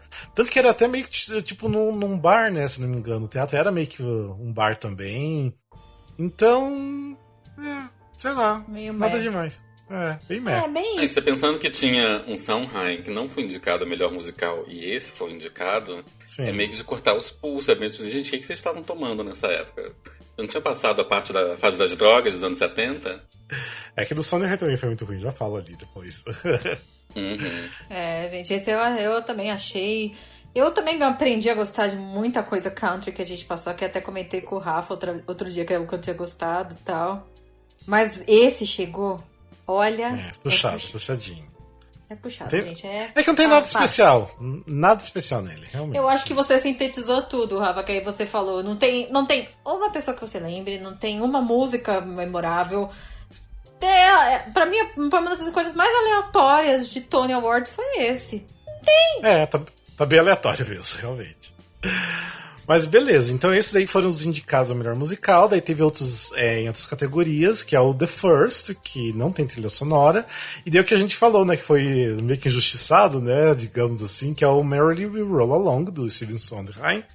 Mas faz sentido, porque as críticas detonaram o musical, né? E realmente, quando ele abriu na Broadway o musical, ele era ruim. Tipo, a trilha é maravilhosa, um dos meus musicais favoritos. Mas, tipo, foi muito mal planejado. Tem um documentário no Netflix sobre essa primeira montagem. Como que é o nome do documentário? Você lembra, Fio? Não faço ideia. Nem sabia, tem? Você não sabia que tem um documentário? Menino, não. Como não? Eu lembro. É The Worst Things That Could Have Happened. Uma coisa assim. É um documentário só sobre a primeira montagem do Merrily We Roll Along. Com os atores, né? Com o Stephen Sondheim, com... todo mundo que estava ali no processo, porque eles queriam pegar atores totalmente novatos, né? Tipo, que nunca tinham feito Broadway, nunca tinham feito nada, pra estar no palco. E assim, era muita gente jovem, tipo assim, 17, 18 anos, e eles iam, assim, fazer personagens que não eram adultos, tipo assim, 30 anos de idade, sabe? Tipo. E era tão confuso para as pessoas que assistiram que durante as previews eles decidiram que, tipo assim, que os atores iam vestir uma camiseta com o nome do personagem, para as pessoas saberem de quem que é cada um. Tipo assim, que era muito confuso. Era muito confuso. Ou seja, quem assiste esse documentário aqui é lindo, lindo, lindo, lindo. Chorei um monte assistindo esse documentário. É bem tocante mesmo. Dá pra ver assim que é uma obra bacana, mas foi muito mal planejada ali, né, pra Broadway. Tanto que só funcionou depois que eles reescreveram muito, né? Mas enfim, por isso que eu acho que não... Sondheim, ele falou que ele nunca mais ia trabalhar depois desse fracasso, né? Ah, sim, exatamente. Ele teve uma crise ali pessoal que ele só foi reverter em 84, quando chegaremos lá. Sei, sim. Então, foi bem, bem problemático. Eu acho que por isso que não concorreu ao Tony mesmo, de melhor musical. Não tinha nem condições. E fechou logo, tipo, acho que teve, sei lá, 20 apresentações na Broadway só. Então... Enfim, bora pro ano de 1983, um ano lindíssimo, porque eu nasci. Tem um amorzinho. E que o vencedor... Não tem nenhum amorzinho nesse ano. Esse ano aí todo mundo se joga fora. Olha, Felipe, a gente vai ter que desfazer a amizade. Bom, é isso, eu tô polêmico hoje, né? Mas não achei amorzinho, não. Bem, o vencedor desse ano, né, que eu falei, né, que é um vencedor lindo, que foi Cats, né? Enfim, Cats, né, é um musical de Andrew Lloyd Webber, maravilhoso, que ele usou os poemas do T.S. Eliot, né, pra fazer o musical. Basicamente, assim, é um musical que não tem exatamente uma história, fala só exatamente de gatos, né, ele pega muita coisa do livro, né, do Cats, que é a história de vários gatos que eles se reúnem numa noite, né, pra decidir quem vai para o céu dos gatos, que é o Heaviside Layer. E basicamente é essa história, tipo, são gatos cantantes pulando pra tudo que é lado. Jellicle Cats, tem a respeito. Jellicle Cats, exatamente. Não são qualquer gato. Mas aí tem vários gatos que têm suas personalidades. Até eu queria falar, eu e o Alexandre gravamos um Wikicast só sobre Cats em 2 horas, e o Alexandre falando sobre Cats. Ou seja, escutem lá pra vocês saberem melhor sobre Cats, porque pra mim foi um musical que eu sempre torci o nariz, que eu sempre tive o maior preconceito. Eu assisti o filme é péssimo, é ruim, é lixo. Mas eu falei, eu acho que tem alguma coisa especial desse Cats aí, tipo, na história, né? Daí eu fui assistir, né, o Pro Shot que existe, né, lá dos anos 90. E eu achei incrível, tipo, eu achei tudo muito incrível. Eu acho que faz sentido porque que ele fez tanto sucesso e ainda faz sucesso até hoje. Vale lembrar que ele já teve versão brasileira. Sim, exatamente, no Teatro Abril. Bem, eu e Letícia demos nota 5 e Felipe deu nota 2, né? Felipe, dê um 3 aí, bora lá. Não tem 2 músicas que salvam, por que vai ter nota 3? Não tem como, gente. Deus. Ai, Felipe! Gente, não tem história, não gosto da não história, não gosto da montagem, não gosto das músicas. A única música que eu ouço, e ainda assim é mais batida do mundo, seria Memory. E assim, gente, eu não entendo o surto coletivo que é esse musical fica tanto tempo em cartaz e ter... Eu não entendo mesmo, assim, pra mim não dá. Olha, mas agora eu vou falar, eu entendo os dois lados. Eu entendo o lado do Felipe e o lado do Rafa. O que aconteceu também? Eu também era uma pessoa que, nossa, era o preconceito. Tanto que eu acho que até na minha bio de integrantes do Musical Cast tá que eu não faço amizade com gente que gosta de Cats. E, se eu não me engano, tá isso. Só que aconteceu o seguinte, saiu o filme também, aí eu já tava assim, meu Deus. Eu vi o trailer e falei, meu Deus, que coisa horrenda. Sim, é horrível. Lógico, não tem uma história pra você seguir, pra ser uma coisa bem linear, assim, bonitinha e tal. Mas eu sempre falei que o Cats era um musical muito bonito. Isso eu nunca neguei. Eu falei, ele é muito bonito, ele é bem feito. Eu acho o visagismo dele muito bonito, a caracterização dos atores. E aí eu sempre falava isso, ó, o Cats é ruim, mas tem um lado bom. Sim. Aí depois disso, agora eu tô assim, o Cats é perfeito e nada vai mudar minha opinião. Pra mim, assim, o que me mexeu muito em relação ao Cats, porque... tanto que foi onde que o Andrew Lloyd Webber ganhou meu respeito realmente agora, tipo, respeito tanto como eu respeito o Stephen Sondheim, porque dá pra ver que é uma coisa muito íntima dele, sabe? É uma coisa assim, muito assim que ele carrega desde a infância dele, tipo, de colocar aquela história dos gatos, né, no palco. Por mais que não tenha uma história, mas assim, são poemas lindos. Os poemas realmente são, tipo, são pra crianças, mas são poemas lindíssimos, assim, são bem criativos. E realmente ele pega bem. As letras das músicas tirou do livro, assim, porque eu cheguei a ler o livro depois também. Então, assim, eu consegui sentir algo pelo Andrew Lloyd Webber, porque eu senti que era algo muito íntimo dele, sabe? Que é uma coisa muito especial. E é lindo, tipo, tudo bem, são vários gatos, entra um, se apresenta, entra outro, se apresenta e vai indo até. Daí do nada aparece a Grisabella, né? Lá que é a gata mais velha, que ela é escolhida pra ir pro Sal dos Gatos, né? Mas mesmo assim é lindíssimo, é lindíssimo. Nossa, é muito tocante. Eu amo as coreografias. As coreografias do musical são lindíssimas. Sim. Aquele movimento que os atores fazem de felino mesmo. É lindo demais. Gente, olha que louco. Esse musical ganhou o Tony de libreto, mas não ganhou de coreografia. Sim. Olha que mundo é esse. Sim. Que ano foi esse? Que Cats ganhou o melhor libreto? Coreografia ganhou My One and Only. Ah, tá. Tá. Que loucura, né? Tipo assim, sim. Ele não ganhou coreografia, que pra mim é quase que a única coisa que presta, mas o libreto. Sim, ele deveria ter lidado com esse libreto na terapia e não fazendo musical. Ele ganhou o Tony. Mas eu acho que pra época, né? Porque isso aí, Londres era 81, se não me engano. Eu acho que pra época realmente, assim, era um grande espetáculo, era muito grandioso. Era um mega musical, né? Foi um dos primeiros mega musical. Então, eu acho. Por isso que é tão grandioso, até hoje, sabe, o sucesso que é. Porque... e se você parar pra pensar, mesmo com o público leigo, é um nome muito conhecido a falar, um musical Cats. Pronto, sim. Todo mundo conhece, pelo menos Memory. Pelo menos Memory todo mundo conhece. Aí você vai vendo o quanto que ele ficou grandioso em relação a isso. Você tem 50 mil versões em séries. A última que eu assisti foi uma menção que fizeram em Modern Family, que um dos personagens foi montar. Então, sim, eu adoro a menção de Unbreakable Kimmy Schmidt, que Tyrus tá tendo um revival de Cats, e o Tyrus tem a ideia de, pra entrar no elenco, ele eu vou vestido de Cats, no momento que as pessoas vão pra plateia, eu vou me levantar, vou pro palco junto com eles, ninguém sabe quem são aquelas pessoas, tá todo mundo vestido de gato, e quando ele chega lá, ele descobre que todo mundo, na verdade, entrou pro elenco de Cats, assim, todo mundo se levantou em algum momento, subiu no palco, e assim se formou o elenco de Cats. Eu gosto desse episódio. É muito bom, gente, é muito bom. Bora pro próximo musical, então, que foi indicado no melhor musical, que é Blues in the Night. Então, Blues in the Night também é um jukebox, musical de revista. Ele foi idealizado pelo Sheldon Epps. E é uma crítica que usa a música de vários cantores, tipo, eu peguei o nome de alguns. Que tem Bessie Smith, Duke Ellington, Johnny Mercer, Harold Allen e tantos outros. Não tem texto falado. E as canções vão falar de experiência de 3 mulheres... que vão tendo aí por aí com um macho. Basicamente é isso. E eu acho que, se não me engano, no palco elas ficam separadas. Eu acho que são três salas diferentes. São como se fossem 3 núcleos. Mas cada uma vai contando a sua história. E não tem texto, não tem nada. É um musical bem jukebox mesmo. Uhum. E eu dei nota 2 e vocês deram nota 3, né? Gente, eu dei nota 2 porque pra mim... já deu, chegou ali no Sophisticated Ladies, né? Pra mim já deu de jazz e blues ali. Tipo, dei um outro espetáculo, não tem uma história sequer. É só um jukebox por ser um jukebox.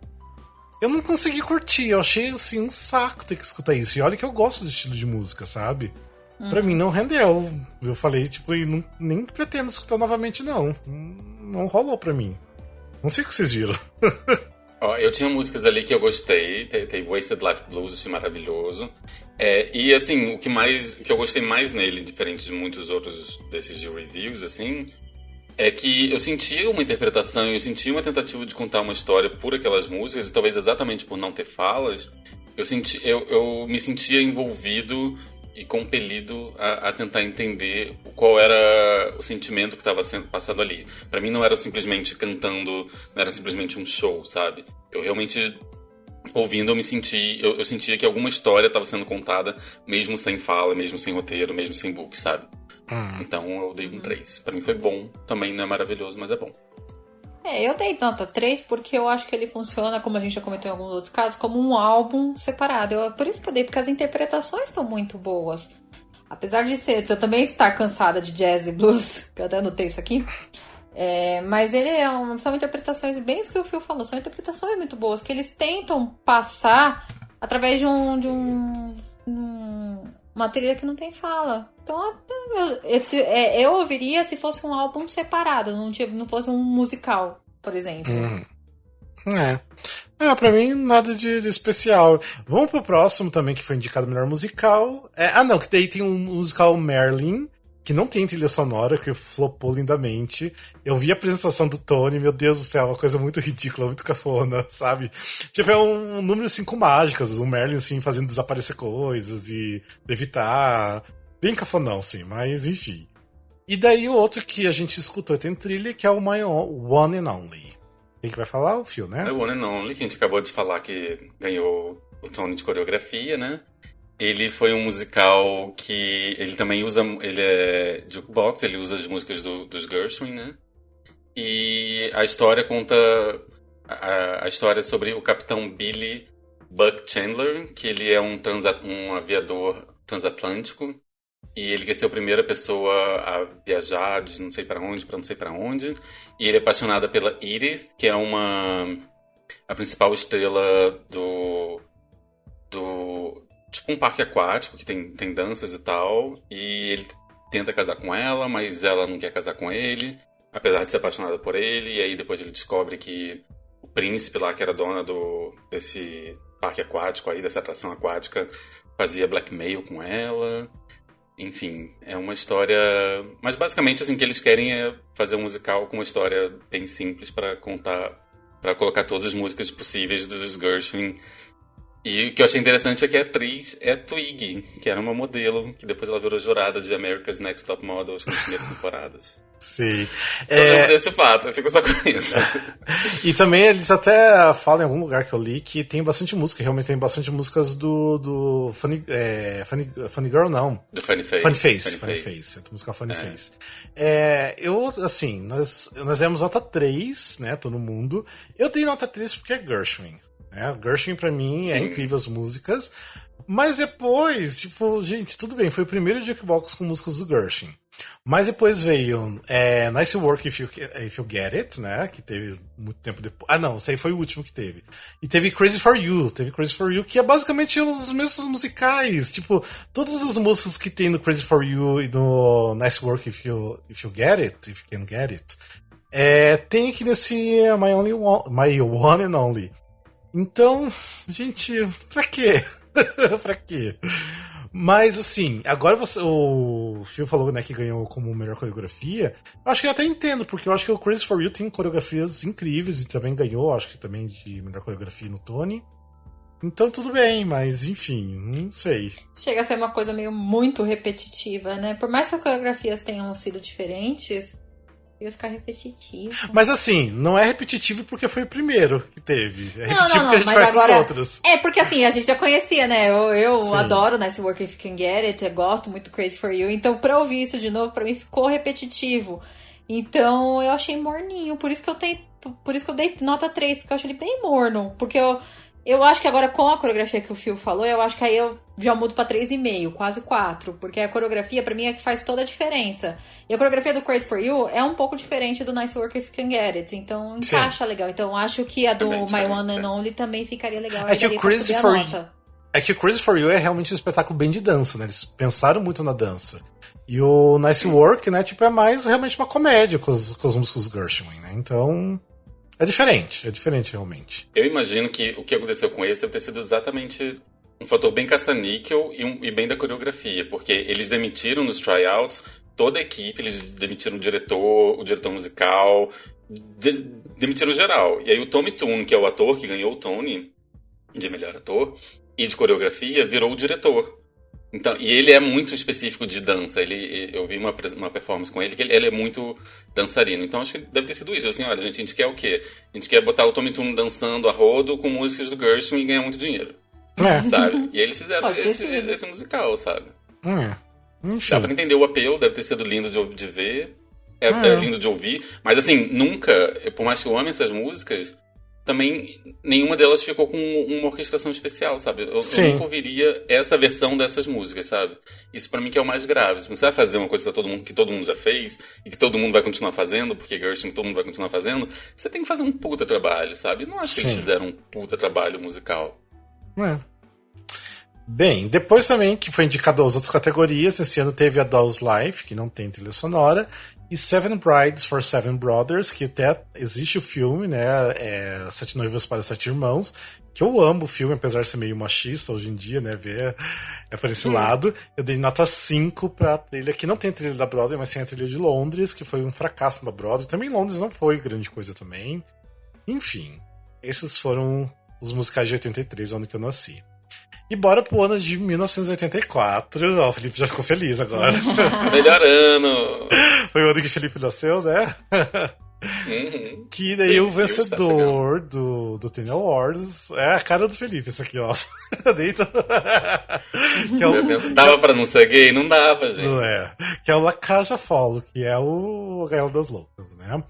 Bem, o livro é do Harvey Fierstein, a música do maravilhoso Jerry Herman, né, que nós amamos aqui, né, do Hello Dolly, Mamie e outros, e as letras do Jean Porretier, acho que é esse como pronunciei o sobrenome dele, que é o que mesmo que escreveu o filme francês, La Cage aux Folles, que é um filme já meio antiguinho. Bem, pra quem não conhece, nunca assistiu nada, nunca assistiu o filme, tem até um filme com o Robin Williams, que é o Gaiola das Loucas, The Birdcage, que é uma refilmagem desse filme antigo, que não é musical, mas tem essa história em filme.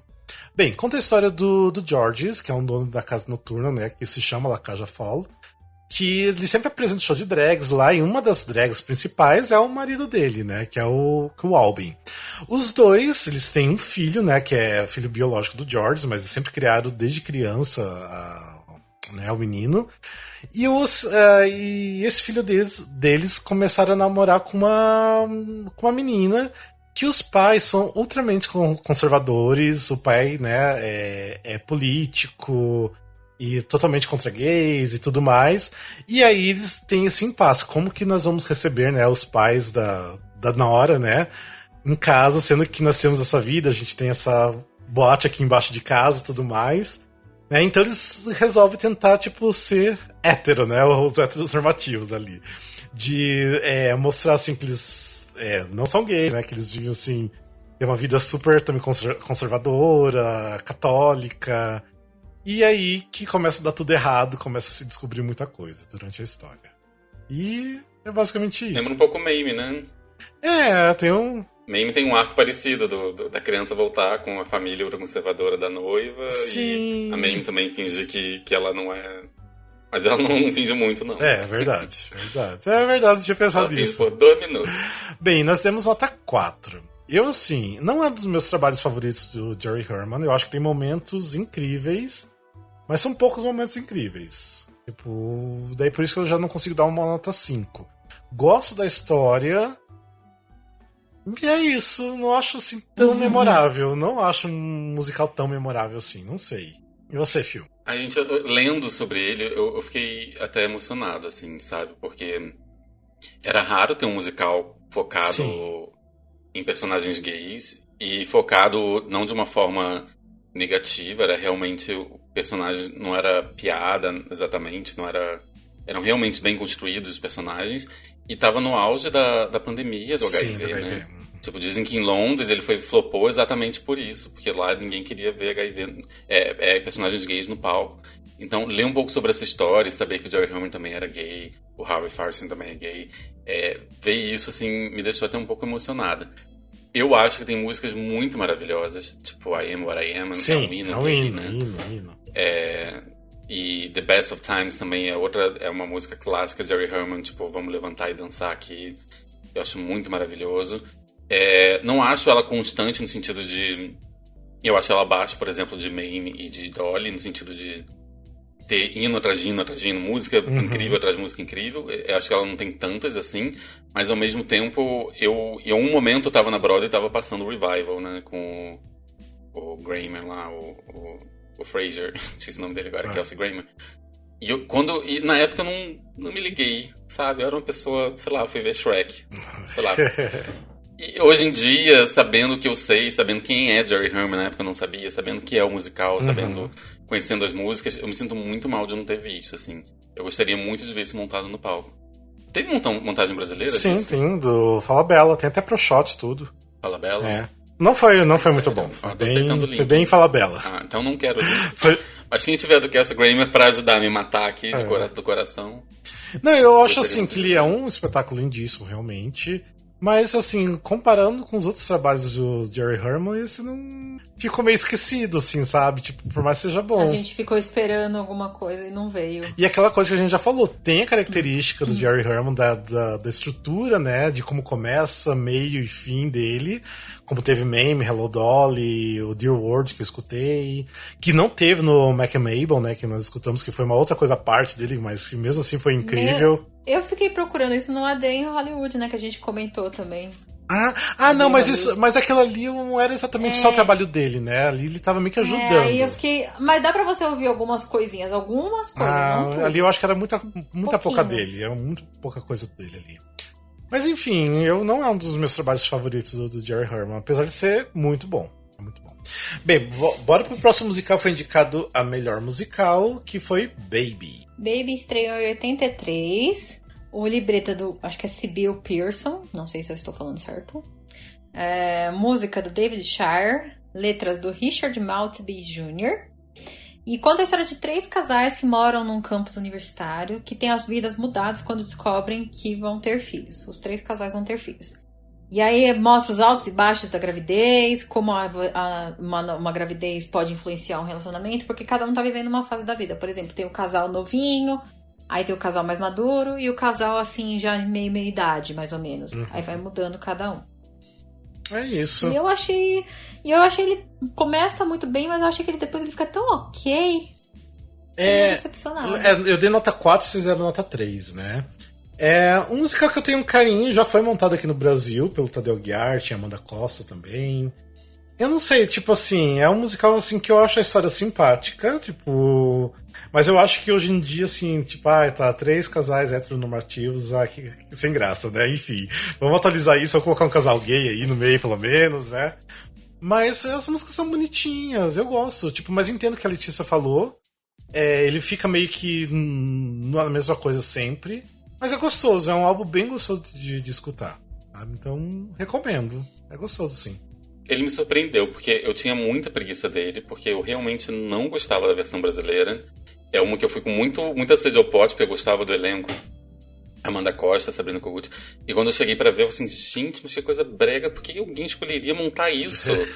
Hoje em dia, já nem é mais tão hoje em dia, né, já faz alguns anos, mas por que alguém escolheria de todos os musicais que existem no mundo, vou montar isso sobre 3 casais? E eu saí com tanta preguiça que eu nunca ouvi a versão americana. E quando eu vi a versão da Broadway, eu realmente... Olha, não era tudo ruim. O Brasil estragou mesmo. Olha aí, falando da produção que eu tô trabalhando agora. Desculpa, não demitam rápido. E também achei legal que a atriz que faz, que é Liz Calloway, ela fazia a voz da Anastasia no filme. Então, ficou esse fun fact aí. Esse feel fact aí pra vocês. A Liz Calloway é maravilhosa ela. Mas assim, não é um musical. Eu acho assim que pra funcionar no dia de hoje, eu acho que tinha que ser dado uma reescrita, sabe? Assim, um update, sabe? Daí poderia funcionar. Tipo, igual eu falei, coloca, sei lá, um casal gay, faz uma coisa diferente, sabe? É muito aquela história de casalzinho mesmo. Então, nada demais, né? Não, eu me identifiquei muito quando você falou, Rafa. Foi bem isso pra mim. Tipo, alô, que história é essa que você tá fazendo, sabe? Sim. Tipo, atualiza. Mas tá ok. Beleza, vamos para o próximo indicado ao melhor musical. Ai, meu Deus do céu, que é Sunday in the Park with George. Sim, talvez o vencedor merecido desse ano, né? Começo dizendo que não ouçam a trilha, já vai direto no YouTube ver o Pro Shot, tem lá ele inteirinho, maravilhoso. Sim. Em vez de ouvir, você vai ver, é um deleite pros olhos, é muito bom de ver. Mas pra quem não sabe, o book é do James Lapine. James Lapine. Do James Lapine. É maravilhoso esse book. Eu não entendo como ele não ganhou o Book. Ele também dirigiu, e as músicas são do Sondheim. No elenco tem Mandy Patinkin, que é tipo um tesão, quero pegar. Nossa, sim. E a atriz é Bernadette Peters. Eu sei que hoje em dia ele é velhinho, gente, ele é o velhinho de... Vai ser um velhinho maravilhoso. Sério? Sim, não, nossa, desde Yentl, nossa. Sim, ele fez Yentl o filme, é nossa verdade. Senhora. Soei aqui, gente. Então, e conta a história do George, do Sunday in the Park with George, que ele é um pintor, né, inspirado na vida real do George Seurat, não sei como é que se fala, um pintor francês, que ele fez um quadro chamado A Sunday Afternoon on the Island of Khanjat. E ele tá pintando, entre as várias pessoas do parque, tem a amante dele, que é a Dot, que é a Bernadette Peters. E o musical, ele é bem difícil de explicar a história, porque na verdade ele vai falar muito sobre, de novo, o processo criativo desse gênio, sobre a relação dele com a Dot, que de certa forma quer mais dele, sobre a forma como ele reage a isso do tipo, ela já me conhecia, ela não pode me mudar, eu sou assim, e vai falar sobre, e vai chegar até o tataraneto dele nos dias de hoje, fazendo um novo quadro, uma nova pintura, uma instalação. E ele vai tocar em temas muito interessantes, as músicas são todas muito lindas. As melodias, nossa, as melodias são incríveis, as letras que o Lapine escreveu são maravilhosas e eu sou apaixonado, assim, eu gosto muito, é um dos meus Sondheim favoritos, assim, também. Que merece tudo. Pra mim é um dos meus musicais da vida, obviamente todos nós demos nota 5. Que eu lembro que, assim, a primeira vez que eu assisti esse Pro Shot, que eu lembro que comprei em DVD e tudo mais, lembro que, assim, eu chorei soluçando do começo ao final. No final, pior ainda, né? Porque é muito lindo. Tem músicas, assim, inesquecíveis, tipo Move On, tipo, aquela música é dolorida, sofrida. Uma música melhor do que a outra. Então... E, assim, é um musical que eu acho que também causa uma estranheza também, porque o segundo ato é bem diferente, né, do primeiro, ele dá uma quebra muito grande. Até de sonoridade, né? Sim, até sonoridade. Que ele tava cantando antes pro Putting It Together, você fala, oi, esse musical é esse? Sim. Mas é tão maravilhoso quanto, assim, a bola não cai. É lá em cima. É uma outra coisa, só que mantém o nível. Sim. Mas enfim, é tipo um musical perfeitinho, perfeito. Eu não sei vocês, mas eu quando tava ouvindo, eu só pensava assim, putz, eu queria esquecer que eu ouvi isso pra ouvir pela primeira vez de novo. Sim, isso é bom. Você se surpreendeu, porque nossa, a sonoridade é muito incrível. É lindo demais. É um álbum que eu escuto com frequência. Tem 2 álbuns de revival, do Revival de 2006, se eu não me engano. Tem um revival meio em concert, né, com o Jake Gyllenhaal e qual que é? Eu me esqueci o nome da menina que faz. Annalise Ashford. Annalise Ashford, isso. Também é incrível, tipo, ainda, pra mim, assim... Tem pro shot disso, gente? Eu queria ver, não, porque ver o Jake Gyllenhaal fazendo isso deve ser interessante. Sim. Tipo assim, eu gosto muito dessas trilhas desses 2 revivals, mas obviamente nunca vai superar Bernadette Peters e o Mandy Patinkin. Então, a gente escuta a trilha original, pelo amor de Deus. Vão atrás, vale muito a pena. Sim. Assiste e vê, porque assim, são 2 experiências quase que diferentes, assim. Ela é maravilhosa de ouvir e quando você vê, parece que ele chega em cantos da sua alma que você nem sabia que existiam, você tem assim, sabe? uma catarse, assim, emocional gigantesca. Tanto que assim, nessa primeira parte dos anos 80 que a gente tá falando, eu acho que pra mim é o melhor musical de todos. Não tem. É o melhor de todos. Eu acho que foi o único que a gente deu nota 5, né? Foi o único que a gente deu nota 5. Não, a gente deu pro... não, mas esse aí não. Sweeney Todd foi o 79. Eu dei pro Dreamgirls, mas é porque eu também gosto muito. Não, mas todos nós. Todos. Nota 5 foi o único musical. Eu acho que foi esse sim. Dessa primeira parte sim. Não tem como não dar. Sim, mas beleza, vamos para o próximo musical que foi indicado ao melhor musical, que é o The Tap Dance Kid. Que o Tap Dance Kid tem o livro do Charles Blackwell, a música do Henry Krieger e letras de Robert Lorick.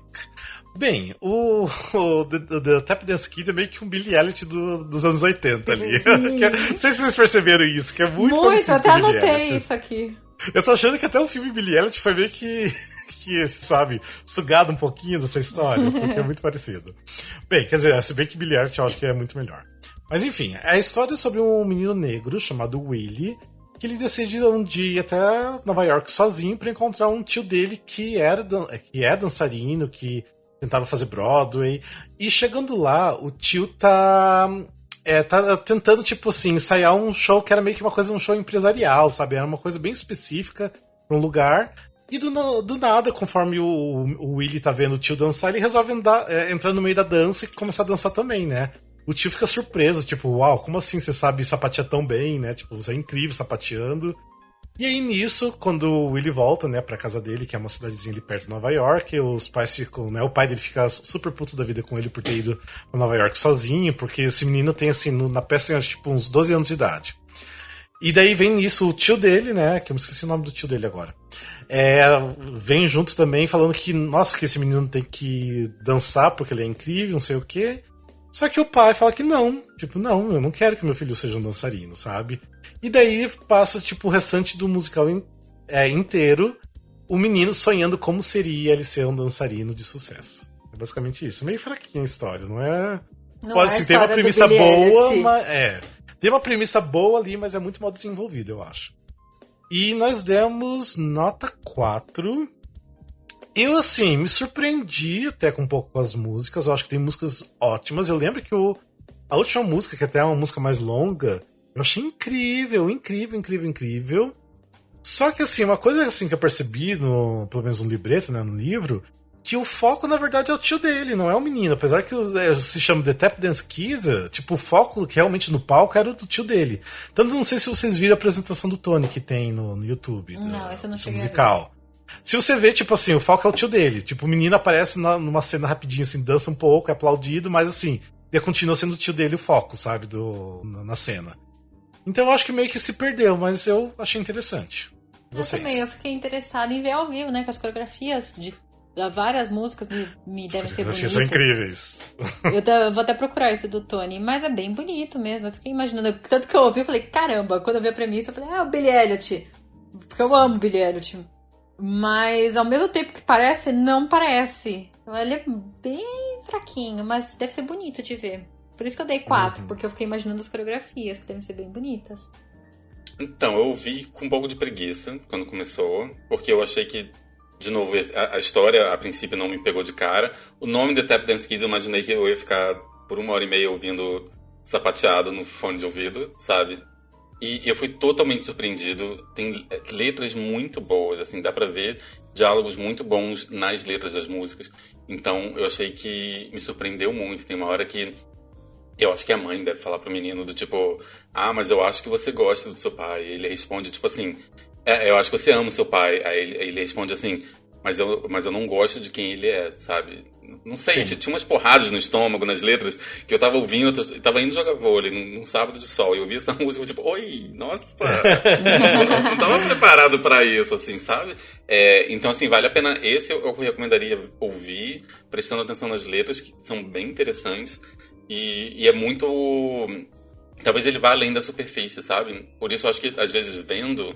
É porque, realmente, quando falaram que o segundo ato inteiro é só a imaginação dele, dá quase que uma brochada, no sentido de... Ok, primeiro você apresentou a história, agora você só imaginar... Não sei, alguma coisa ali me perdia, mas eu fico com muita vontade de ver isso montado.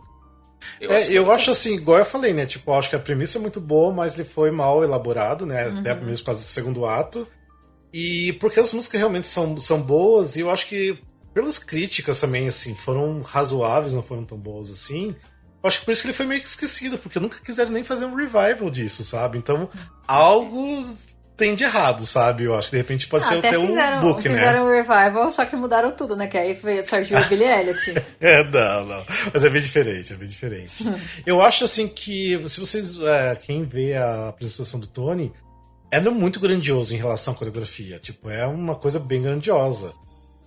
E de repente era isso. Por isso que de repente não saiu dessa primeira montagem da Broadway. Então, de repente era basicamente um show de sapateado com músicas boas. Então, nem no show de sapateado, igual o Phil falou, né? Não tem músicas muito de sapateado, são poucas. Mais coreografia, né? Mas por ser assim, meio que um musical esquecido da Broadway, eu acho que vale muito a pena conferir, saber que ele existe, né? E veja o vídeo que tem disponível, tem alguns outros vídeos também, é bem legal. Vale a pena, sim.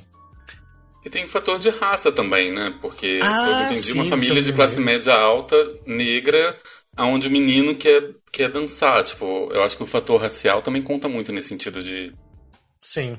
de tudo que ele tem que passar, né? Pode ser.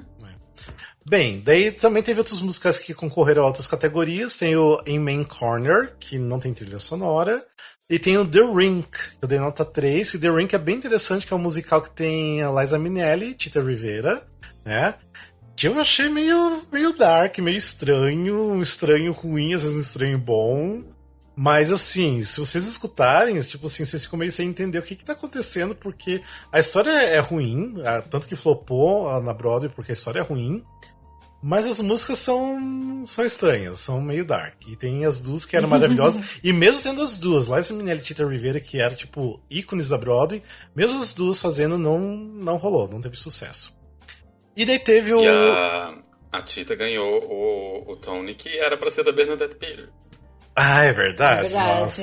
Quer dizer, não sei porque eu não vi a Tita, mas tendo visto a Bernadette Peters, dói assim saber que ela não ganhou. Sim.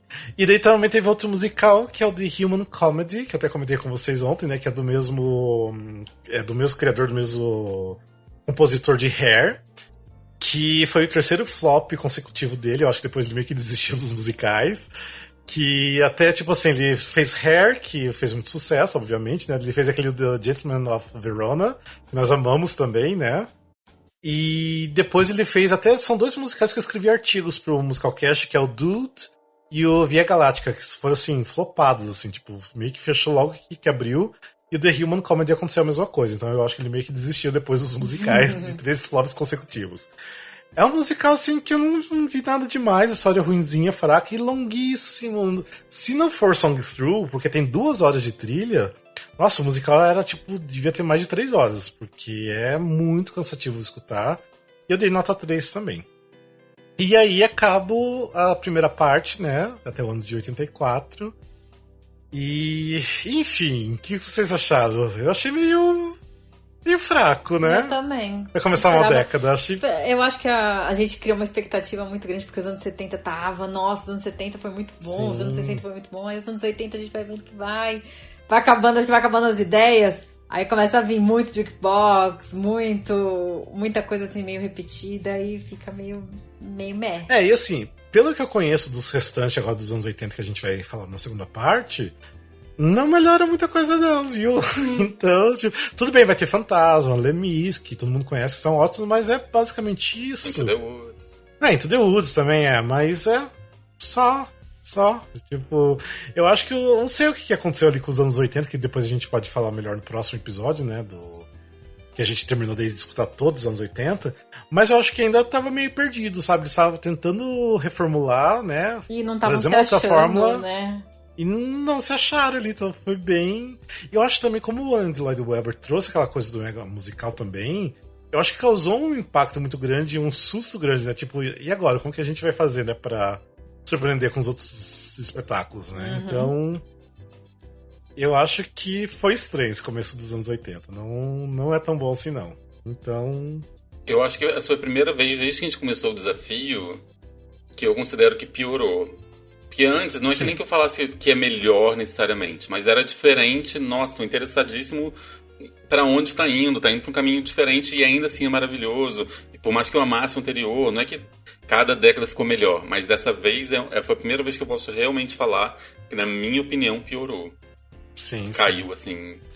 E eu lembro que teve aqueles espetáculos lá que a gente não gostou dos anos 50, 60, igual lá do Walking Rap e Rap não sei das quantas, né, Take Me Along, que eu lembro que foram musicais que a gente deu nota 1, assim, que a gente detestou, 1, 2, mas mesmo assim ainda fazia sentido pra época, assim, tipo, ainda tava ali sabe, igual ao tudo que tava sendo feito.